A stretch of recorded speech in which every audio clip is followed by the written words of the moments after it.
The cold came down from the high passes like a verdict, pressing over the Thornvale Mountains and settling into every crack of the capital's stonework, and Sarah had been standing in it since before first light. The trial chamber occupied the northeastern wing of the Cresthold, which meant it caught neither morning sun nor the warmth from the great hearths in the central hall, and the stone floor radiated a chill that climbed through the thin soles of her boots and lived in her ankles now, had been living there for the better part of an hour. She did not shift her weight. She did not fold her arms against it. She stood at the defendant's position, which was not a chair, had never been a chair, was simply an unmarked stretch of floor in front of the raised tribunal bench, and she watched the chamber fill. The Cresthold's tribunal chamber was built to diminish whoever stood in that unmarked space. The ceiling rose 4 full stories above it, and the tribunal bench was elevated on a platform of dark ashwood, so that the 3 seated judges looked down the length of their noses at the person below. The gallery ran along 3 walls at mezzanine height, and could hold 200 wolves.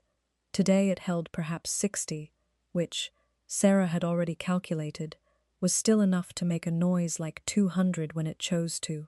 The wolves who filed in did so by rank.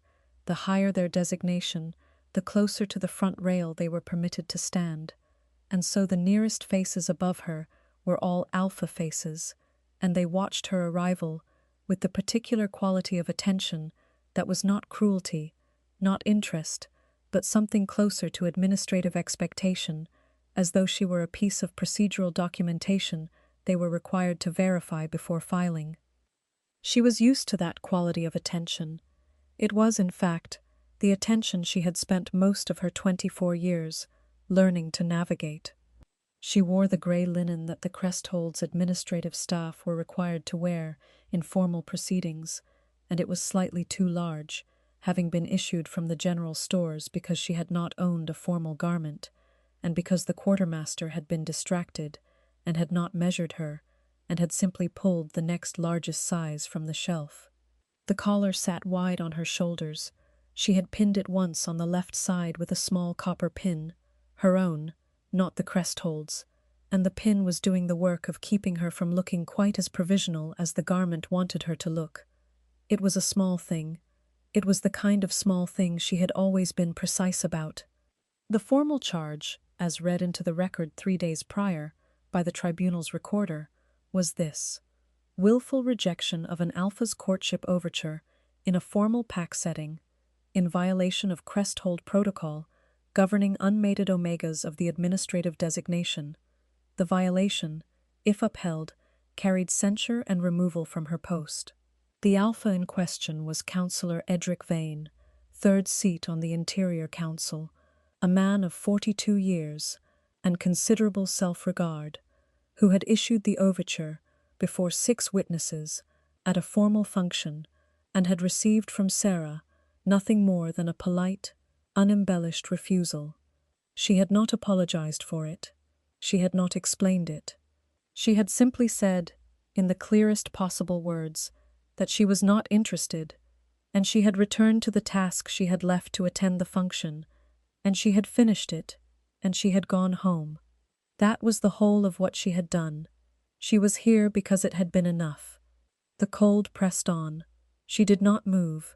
Above her, the gallery settled into its murmur, and somewhere above the gallery, beyond the narrow clerestory windows, the mountains held their silence, and the early winter light came in flat and grey and offered her nothing at all, which was, in its way, a kind of honesty she had always appreciated. The tribunal bench was not yet occupied. The 3 chairs behind it sat empty. The proceeding was not due to begin for another quarter hour, and Sarah had been here for an hour, because she was always early, because being early meant knowing the room before the room knew you, and because in a proceeding like this one, knowing the room was the only advantage she was likely to have. She looked at the empty chairs. She looked at the ashwood platform. She looked at the door to the left of the platform, which was where the judges would enter, and she waited, and the cold worked at her ankles, and she stayed.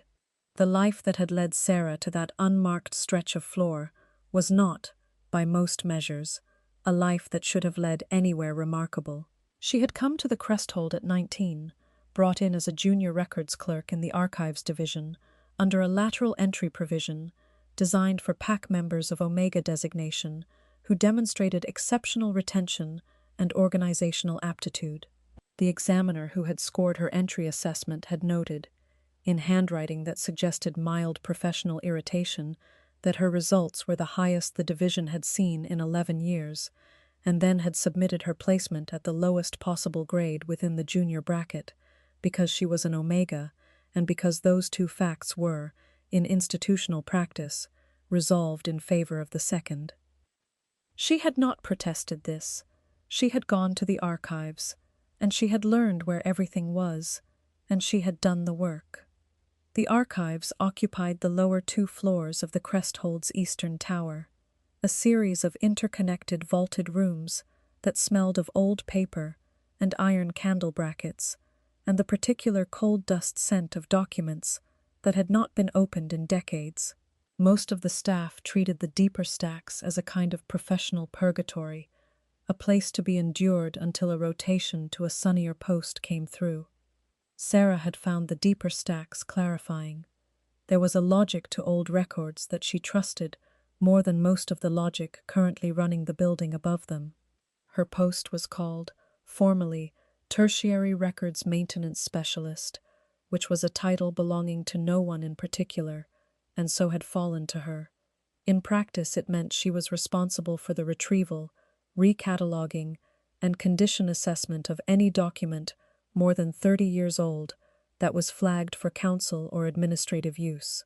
It meant she was the person who knew where the 30-year-old documents were when no one else did, and it meant she was called upon precisely in the moments when someone had made an error and could not account for a record that was supposed to exist. She had always been called upon precisely in those moments. She had always found the document. She had not, in 5 years, failed to find a document she had been asked to find. This was not known widely. It was not the kind of competence that got mentioned in gallery conversation. Her desk sat at the back of the second archive room, near a north-facing window that looked out onto the inner courtyard and let in enough light on clear days to work without a candle. On overcast days, of which there were many in deep autumn and winter, she worked by candlelight, which she provided herself because the allocation for the tertiary post had been cut in the budget review 2 years prior, and no one had reinstated it. The candle was a good one, beeswax, not tallow, because cheap tallow candles smoked and smoke-damaged paper, and damaged paper was, to Sarah, not an acceptable outcome. She had bought her own candles for 2 years and had not mentioned it to anyone. Her scent in the archives was something she had long since stopped thinking about consciously. It was simply there, warm paper and faint cedar, the smell of the oils she used to condition old leather spines, something underneath that she could not have named herself if asked. Other Omegas who passed through the lower stacks sometimes paused for a fraction of a second near her workspace, their nostrils working involuntarily, not in attraction, but in something closer to recognition, as though the scent were a sound they almost remembered. She had observed this and drawn no conclusions from it. She had been in the middle of a condition assessment on a set of 12-year-old territorial boundary agreements when Edric Vane had found her at the autumn formal function, the Cresthold's mandatory social gathering for all council and administrative staff, held in the Great Hall on the first frost evening of the season, and had presented his overture with the particular confidence of a man who had not considered the possibility of refusal as a real outcome. She had refused him, and she had come back to her desk, and now she stood in the cold of the tribunal chamber and waited for 3 judges to enter through a door on her left and begin a proceeding that had the formal weight of pack law and the informal weight of 60 watching wolves, and she was, as she had always been, entirely practical about it. The document she needed, she already knew where it was. She had gone looking for it 3 days ago, the evening after the charge was read, and she had found it in the secondary deep stack. in a box of administrative precedent records labeled, inaccurately, as it turned out, as land assessment, fiscal cycle, which was why no one had found it before. She had not told anyone she had found it. She had replaced it in its box, noted its location, and returned to her desk. Knowing where it was enough for now. The proceeding had not yet begun. The cold pressed. The gallery murmured. Outside, the winter light found nothing to catch and offered back nothing in return, and somewhere beneath the thin soles of her boots, the stone held its deep chill, patient and impersonal, and Sarah thought, as she sometimes did when waiting, that patience was the only currency she had that compounded without loss. She was not wrong about that. She would not be wrong about much that followed. The trouble, as Sarah understood it, had not begun with the refusal itself. It had begun with the witnesses. 6 wolves had been present at the autumn formal when Edric Vane extended his overture and received her answer. 3 of them were alphas of the Interior Council's junior cohort, Vane's habitual company. 2 were betas of the administrative staff who had been standing near the drinks table and had turned at the sound of voices. The 6th witness was Aldrich, the Cresthold's senior wolf, who occupied the position of head of the Alpha King's personal advisory staff, and who had been passing through the Great Hall on his way to somewhere else entirely, and had slowed at the exchange because something in its quality had caught his attention. Sarah had noticed him noticing. She had not changed anything about her face or her words. It was Aldrich who had reported the exchange upward, not to the tribunal, not immediately, but to the Alpha King's office, in his capacity as advisor, in a note that Sarah had not been shown, and whose exact contents she could only infer. What she could infer with reasonable confidence was that the note had described the exchange accurately, because Aldrich was the kind of wolf who described things accurately, and that the Alpha King had received it, and that the Alpha King, whose name was Calum Voss, who had ruled the Thornvale territories for a very long time, who was spoken of in the archive records with a consistency and a certain particular quality of restraint that Sarah had always found, privately, interesting, had not moved to stop the tribunal proceeding. She had not decided what to make of that. She had filed it under things requiring more information. The 3 judges entered through the left door at the appointed hour. They were wolves of the senior administrative caste, 2 alphas and 1 beta, all 3 in formal gray, all 3 with the look of people who had read the charge and had opinions about it that they were professionally suppressing.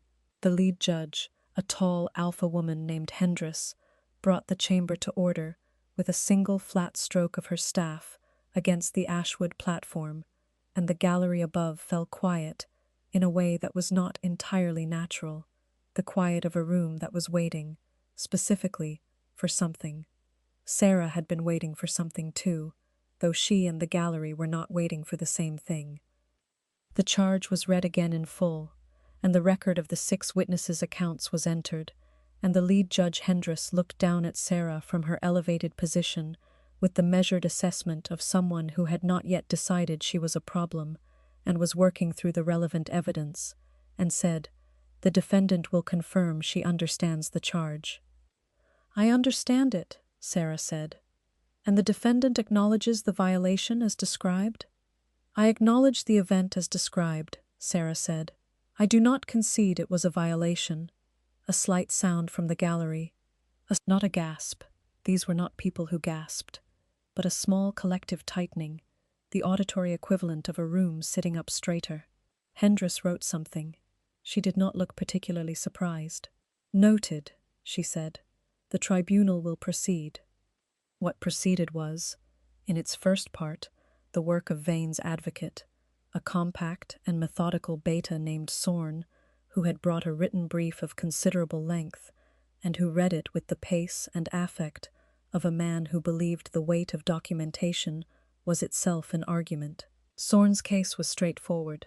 The protocol existed. The overture had been formal and correct. The refusal had been public and had constituted a humiliation of an alpha counselor before witnesses. and the humiliation was the violation, not the refusal itself, because the protocol did not technically prevent refusal, but did require it to be managed with appropriate discretion, and public refusal without prior private communication was a failure of that discretion. Sarah listened to this with her hands at her sides. It was not a bad argument. It was actually reasonably well constructed, and Sorn had prepared it carefully, and she gave him that privately, and without resentment. The lead judge Hendris said, "The defendant may offer her account." Sarah said, "The overture was made publicly. Councillor Vane did not seek a private moment.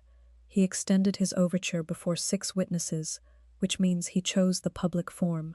She let a beat pass. "A public overture may be publicly refused. That is the protocol." "The protocol requires discretion," Sorn said, not waiting for Hendris's direction. "The protocol requires discretion when the Omega initiates or extends private communication," Sarah said, not looking at Sorn, looking at Hendris. "When the overture is extended in a public setting by the Alpha's own choice, the protocol is silent on the form of refusal. I can show you the document."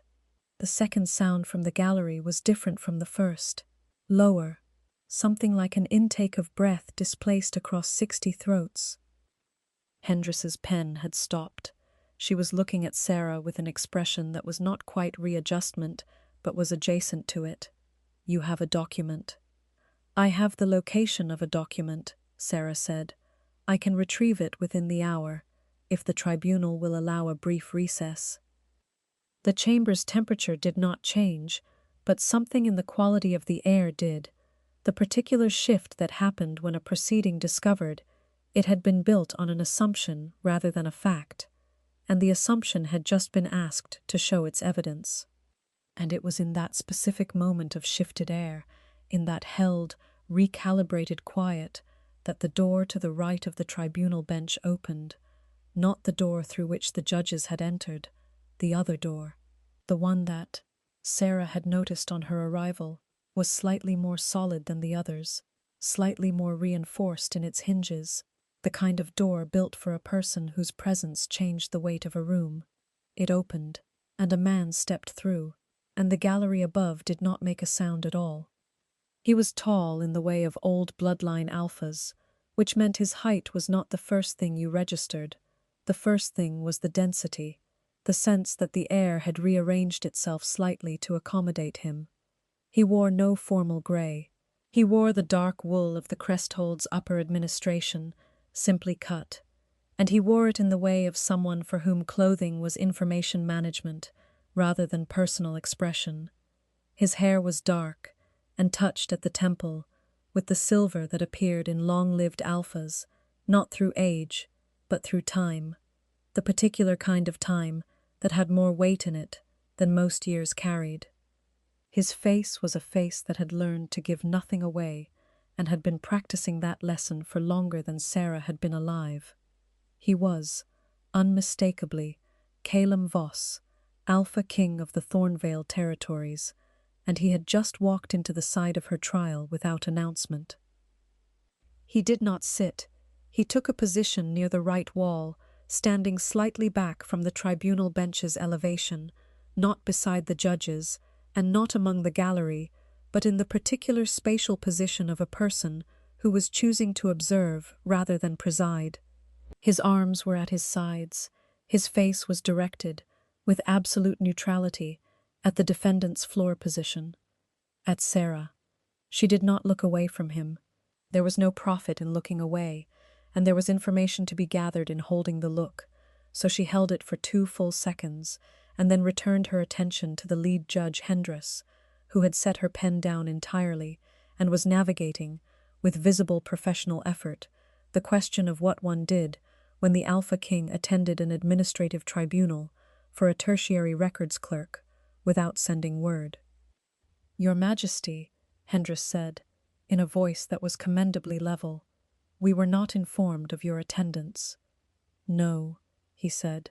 His voice was low and entirely unperformed, the kind of voice that did not reach for rooms because rooms came to it.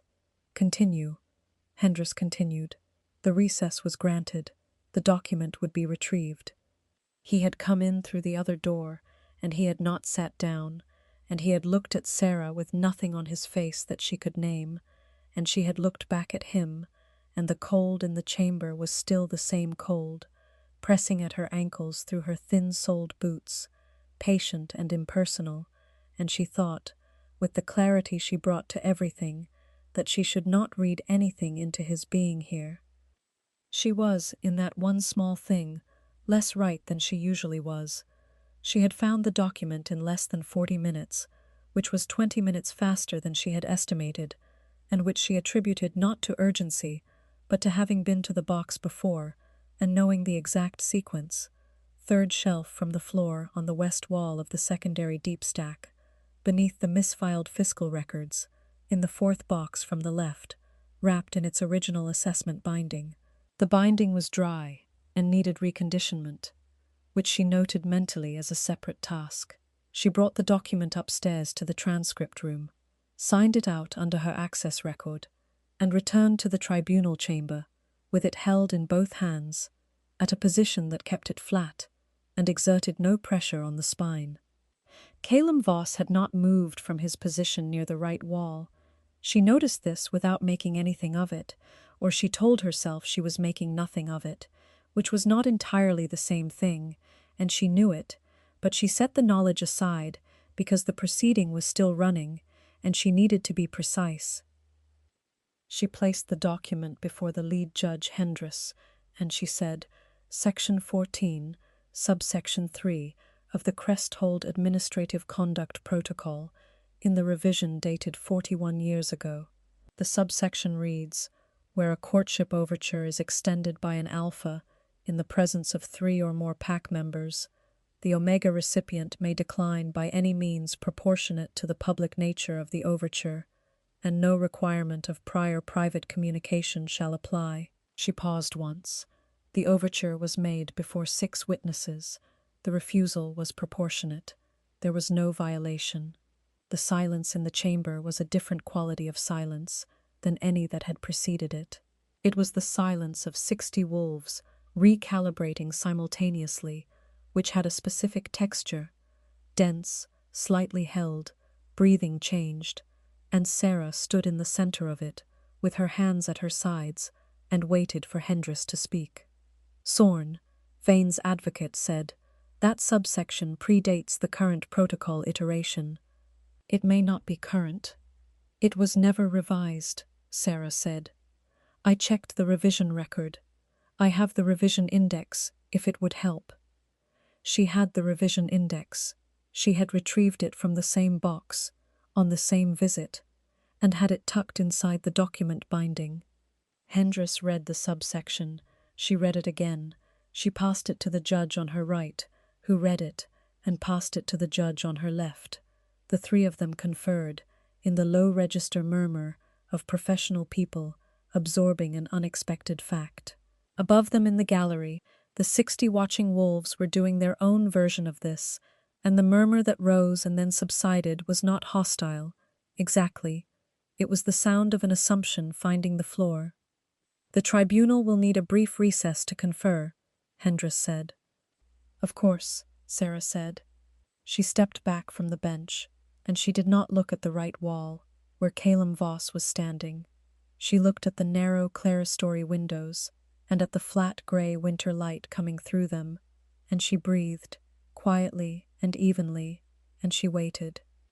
She had gotten quite good at waiting.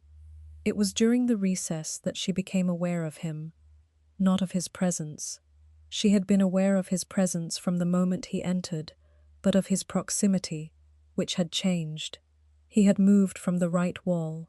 He had crossed the chamber floor without announcement, as he seemed to do most things, and he was now standing 6 feet to her right, in the space between the tribunal bench and the gallery stair, where there was no particular reason for anyone to stand, unless they had chosen to be near the defendant's position. He was looking at the tribunal bench. He was not looking at her, and yet the awareness of him was so precise and so suddenly insistent that it took Sarah a full measured breath to understand why. His scent reached her sideways, carried on the cold air of the chamber, and it was nothing like what she would have predicted from his appearance, or his position, or anything she had read about him in 30 years of archive records. It was warm.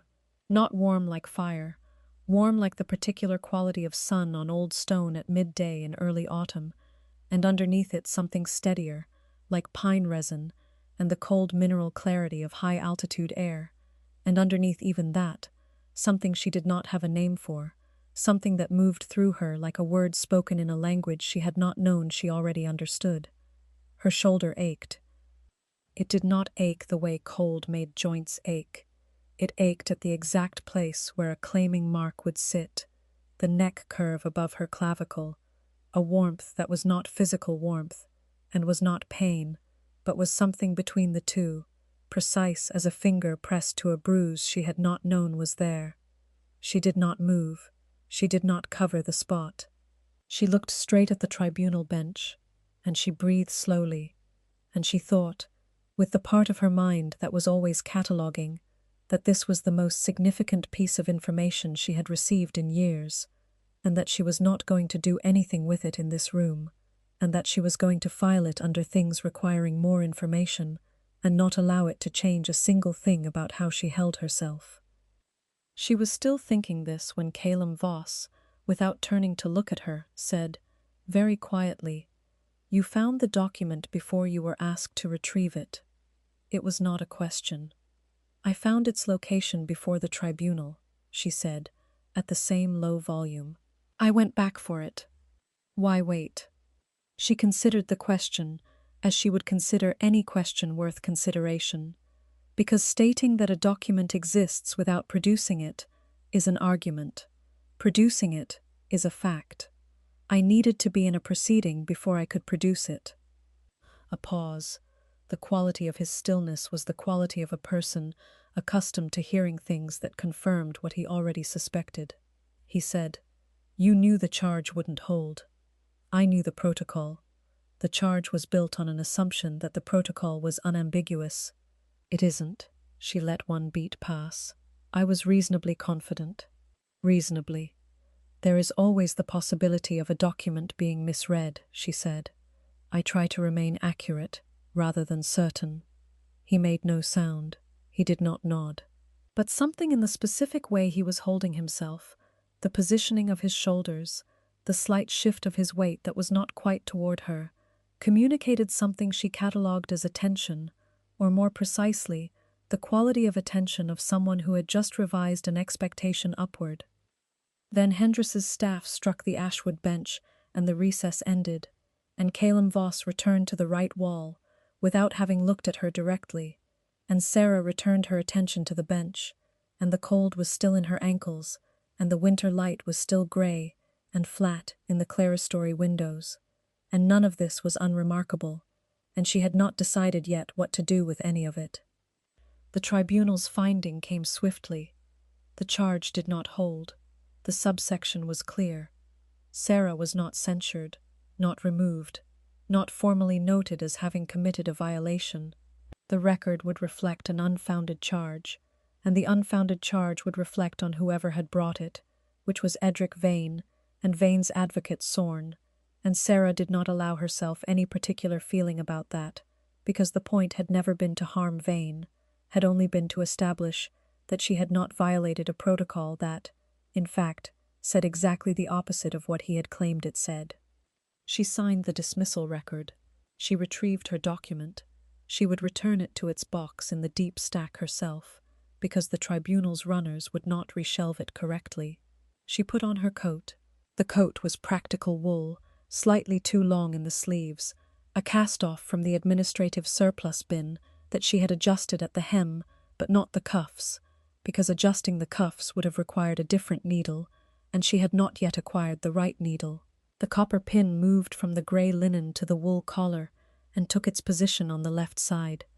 She was walking toward the east corridor when the voice came from behind her, low and without ceremony. "Sarah." She turned.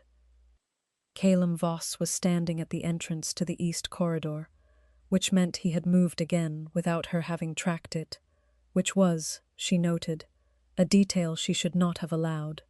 He was looking at her now directly, with the full weight of his attention, and the attention was nothing like what she had prepared for. It was not administrative, it was not evaluative in the way of someone judging a junior staff member's performance. It was the particular quality of attention of a person who was looking at something they had been trying, and failing, to look away from. "There is a meeting," he said. "The Inner Council. Tomorrow, 10th hour. The redrafting of the conduct protocol will be on the agenda." He paused. The pause had weight. "I would like you to be in the room." She looked at him. She thought about the shoulder, about the warmth, about pine resin and old stone in autumn sun. She thought about 41 years of unrevised subsections and a box of misfiled documents that no one else had ever looked at. "As a records resource," she said. Not quite a question. "As someone who has read the protocol more carefully than anyone else in the building," he said, "in whatever capacity that requires." Another pause, briefer. "Don't go anywhere." It was a plain sentence. It did not ask for an answer. She gave him one anyway. "I live in the East Wing dormitory," she said. "I'm not going anywhere." His expression did not change, but something in it settled, the way a door settles when it is fully, rather than partly, closed. He inclined his head, once, brief, not a bow, not quite, and he walked past her toward the inner hall, and she watched him go, and the warmth at her shoulder said nothing, only persisted, the way certain facts persisted even after you had tried to file them away. Edric Vane made one more attempt. He went not to the tribunal this time, but to the Interior Council itself, submitting a formal administrative review request in the 3rd week of winter, 10 days after the tribunal's dismissal, arguing that the 41-year-old subsection constituted an anachronism and should be held in abeyance pending formal revision, and that the revision process should include a review of the original dismissal. The request was methodically prepared.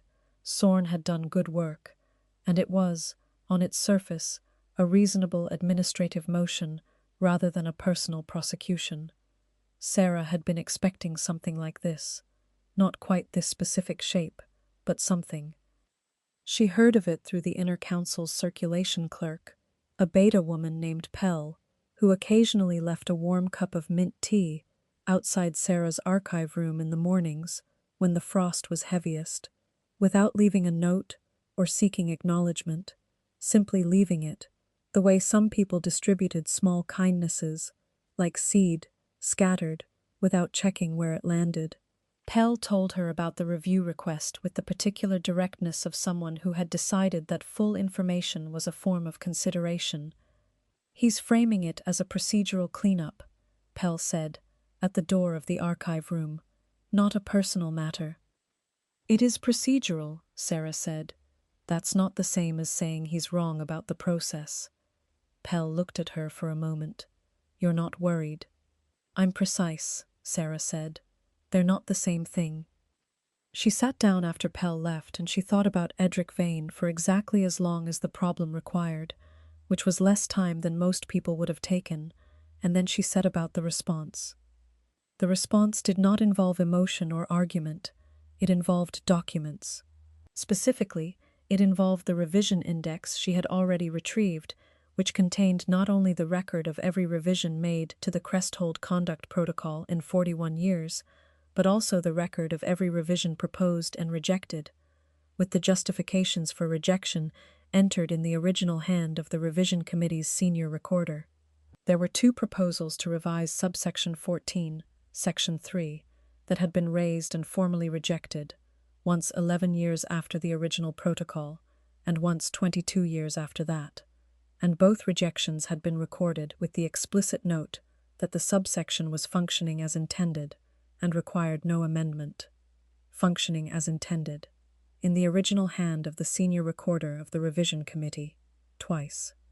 She wrote a 4-paragraph response to the Interior Council's review process, citing both rejection records by archive reference number, noting their availability for inspection, and observing in the final paragraph that a subsection twice reviewed and twice retained by the same body, now being asked to hold it in abeyance, would constitute a significant departure from established precedent that the council might wish to document carefully.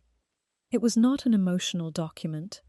It did not argue for her dignity or her treatment. It cited records and named precedent, and offered the council an opportunity to inspect the evidence, and it used the precise vocabulary of administrative documentation throughout, which was the only vocabulary Sarah had ever fully trusted. She submitted it through the standard correspondence channel on a Tuesday morning. She returned to her desk. She conditioned 3 leather spines that had been waiting for attention, and finished the territorial boundary assessment she had started before the autumn formal, and she did not wait for a response, because waiting for a response was not a productive use of archive time. The review request was closed 6 days later, on the grounds that the existing record did not support abeyance. Sorn submitted nothing further. Vane did not escalate beyond the council. The copper pin remained in the collar of her coat, and the revision index went back to its box, and winter deepened, and the archive was cold, and her candles were good ones, and the work continued. Calum Voss did not mention the review process to her directly. She knew he had been briefed on it, and she knew his office had received a copy of her response before the council voted, because Pell had told her the routing list, and his office was on it. She knew, because she had learned in the weeks since the tribunal to notice these things, that there were certain decisions in the Cresthold that moved through official channels at unusual speed and with unusual clarity of result, and that this pattern had a source, and that the source did not announce itself. She noticed. She did not say anything about it. She filed it with accuracy. The inner council meeting had taken place as scheduled, at the 10th hour of the morning after the tribunal. She had come prepared with the full revision index, 3 cross-referenced precedent documents, and a single page of notes written in her smallest hand on a piece of archive paper. She had sat in the one chair that was available to non-council members, which was at the end of the long table, and she had answered questions when asked, and had not spoken when not asked, and she had watched Calum Voss chair the session from the opposite end of the table, with the attention of someone who had been reading descriptions of a thing for 5 years, and was now watching the thing itself. He was not what the records suggested, and also was exactly what the records suggested. That was the most precise assessment she could make, and she held to it. He had asked her to stay after the session cleared. The others had filed out with the efficiency of people who had another meeting at the 11th hour, and then there had been the 2 of them, and the long table, and the winter light through the council chamber's higher windows, warmer than the tribunal's clerestory, actual sun for once, amber and low, the particular honey-colored light of winter mornings that cleared the mountain passes on the rare days the sky allowed it. He said, without preliminary, "The index you brought, you had it ready before the meeting was called." "I had it ready before the charge was filed," she said. He was quiet for a moment, which was, she had come to understand, his version of processing. He said, "How long have you been in the archives?" 5 years. "The index covers 41. "I've read it thoroughly," she said. "I've read most of what's in the second-floor stacks thoroughly, some of it twice." She paused. "There isn't much else to do down there in deep winter." Something moved across his face, brief and controlled, that was not quite amusement and not quite surprise, but was adjacent to both, and which arrived and departed so quickly she would have missed it if she had not been paying attention, and she had been paying attention. "No," he said. "I imagine not." He looked at the table surface, then he looked at her, and it was the same look she had felt in the tribunal chamber during the recess, the weight of it, unchanged by different surroundings. "You'll attend the next revision session, and the one after." "All right," she said. "You'll be there as a standing resource for the protocol review. That designation carries access to the upper stacks and the council's circulation correspondence." He said it plainly, the way he seemed to say most things, not conferring a favor, simply stating a fact he had already decided was accurate. Not because the proceeding proved something, because I've been watching you work for 3 weeks, and the building doesn't know what it has. She looked at him. She thought about the shoulder, about the scent of pine and old stone, about the warmth that had not left her since the tribunal chamber, even now, even across a long council table. She thought about accuracy versus certainty. She said, "I would like to know if this is a permanent reassignment." "It's a beginning," he said. It was an honest answer. She found she could work with an honest answer. "Then I'll be at the next session," she said. "Don't go anywhere," he said. And it was the same 3 words, and they meant something different said at a council table in amber winter light than they had meant in a corridor after a trial, though she could not have said precisely how, only that the difference was real, and that she registered it with the part of herself that registered real things. "You've said that before," she said. "I know," he said. "I mean it the same way each time." Spring came late to the Thornvale territories, arriving not with warmth first, but with light, the days lengthening by increments that were barely noticeable until, one morning, you became aware that the archive windows were bright before you lit your candle, and that you had gone 3 days without reaching for it. Sarah noticed this on a Tuesday, in what would have been late winter by the calendar, but was early spring by the light, and she sat for a moment in the brightness before beginning work, and she thought that this was probably the kind of morning people wrote about in the parts of documents she rarely dealt with, the personal sections, the ones that were not evidence of anything. The months between the trial and that morning had accumulated in ways she had not tracked as they were happening but could account for, now, with reasonable precision. She had attended 6 protocol revision sessions. She had been formally reassigned, on paper, to the position of senior records specialist with access to all archive levels, a title that sounded modest and carried, in practice, keys to rooms that most of the council staff had never opened. Her candlelight allocation had been reinstated, and she had not replaced her own candles even after that, because the beeswax ones were better, and she saw no reason to change a thing still doing its job. She had spoken with Calum Voss, in the months between, more times than she had expected, and with a consistency that had quietly restructured the shape of her working weeks. They did not speak of the shoulder, or of scent, or of the particular quality of the air when he entered a room where she was. They spoke of documents, of protocol, of the 17-year gap in the boundary records that she had identified and that he had known about and had been waiting for someone else to find.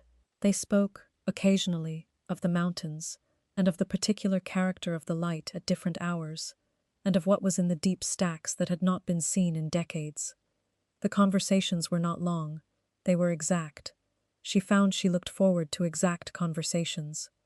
He had said, in the 6th session, with the others gone and the amber light doing what it did on mornings when the passes were clear, "The position is permanent, if you want it." Not the record's position. She understood that. She had always been precise about what was actually being said. "I want to be chosen," she said, "for the reason that I am the right choice, not because something circumstantial made it convenient." He looked at her. "Not because the bond decided," he said, plain, no flinching from the word, "because I am deciding." "Yes," she said. "Then that's what this is," he said. "Not a concession to biology, a decision I'm making, because I know what you are, and because I have been watching you work for 4 months, and because you are the most precise person I have encountered in a very long time." He paused once, "and because the bond is real, and I stopped pretending otherwise, sometime in the 3rd week of winter, but that is not the primary reason. I want you to know the distinction." She sat with this for a moment. The light was amber, and the windows were bright, and the mountains outside were covered in the last of the winter snowpack, which would begin melting in the weeks ahead, the meltwater coming down in the small streams along the Cresthold's eastern wall, audible on quiet mornings, as a faint, persistent sound that was neither silence nor noise, but something in between. "I know the distinction," she said. He said, very quietly, "Stay." Not a command, a question, wearing the clothes of a statement. She heard the difference. "Yes," she said. The morning Sarah thought of afterward, when she thought of the shape of how things had settled, was a morning in early summer, the light coming through the archive windows in long gold bars that reached the far wall by 9 o'clock, the kind of light that made even dust motes look intentional. She was at her desk, which was still at the back of the second archive room, still near the north window, though now the desk was larger and the candle holder was unnecessary, and there was a second chair against the wall, beside the bookshelves, which was not her chair, and which was, on most mornings, occupied. He came when he could, which was not every morning but was most mornings, and he read the documents she surfaced for the ongoing protocol review, and occasionally asked questions that she answered, and occasionally sat without asking anything, which was its own quality of presence, the kind that required nothing of her, and offered, in its restraint, everything. The copper pin was still in her coat. It was still on the left side. The coat was better now, lined, well fitted, her own, but the pin had moved to the new collar without discussion, the way some things moved, not because they had to, but because there was no reason to set them down when they were still doing their job. The shoulder no longer ached. It had been warm, a constant, unremarkable warmth, since the morning of the 6th session, since the word yes, spoken in amber light with the mountains outside, still holding their snow, warm the way certain mornings were warm, simply and without requiring acknowledgement. Outside the archive window, the early summer was doing what early summer did in the high territories, pressing green up through the pale grass of the inner courtyard, turning the stone of the eastern wall from gray to something closer to gold, filling the air with the scent of mountain water and young pine and the particular clean brightness that came after the snowpack finally released. Sarah could smell it from her desk. She could also smell pine resin and the cold mineral depth of high-altitude air, and, underneath that, the warm stone thing she had no proper name for, coming from the direction of the second chair, and she had stopped trying to name it, and had simply begun, on mornings like this one, letting it be part of what the morning smelled like. She set down one document and picked up the next. The archive was quiet. The light was long and gold. Somewhere above them, the crest hold was doing what it always did, its council and its corridors, and its procedural machinery turning on without her particular attention, and she was here, at her desk, with the good light, and the right work, and the steady, unremarkable warmth at her shoulder, and it was not a remarkable morning. It was simply the morning, and the morning was hers, and it was everything. Would you have stayed in that room, waited through the cold, and let the document speak for you? Let me know in the comments below.